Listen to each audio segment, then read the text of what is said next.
right, guys, I want to thank you for coming. As you know, I'm Larry Vickers, as many of you call the LAV or the LAV. My background, I have a long history using the gun and teaching people how to use it.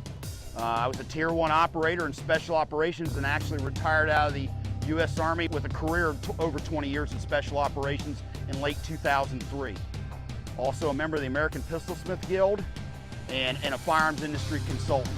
And I've actually been involved in some of the design aspects of some of these carbines and their accessories. So I've got a lot of history and I can share a lot of that insight with you when you're here.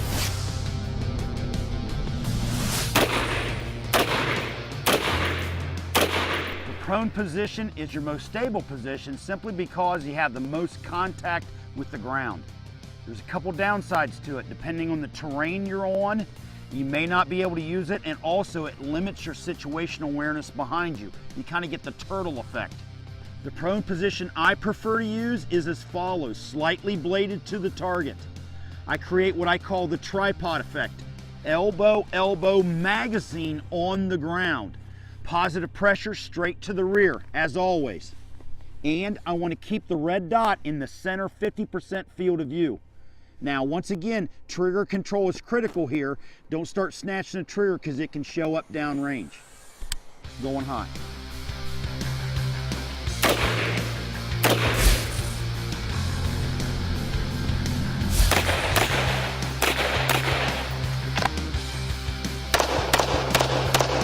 Come up to the low ready. And up. Comes up, in this case, click. For whatever reason, he had a dud round in the chamber. It doesn't matter. His procedure is essentially the same. He doesn't worry about trying to put the gun on mechanical safe. He immediately detaches this hand to go for the pistol, while this hand guides the long gun down to the side. He wants to get it away from the front of his body, so in case he has to move, it's not going to interfere with his movement. He completes his draw stroke, and most importantly, he transitions into the handgun trigger control mode. You don't want to have the El Snacho coming from the carbine and have it come over to the pistol and ruin your pistol shots. All right, remember, at this point in the game, your life's on the line, so accurate hits on target are a must.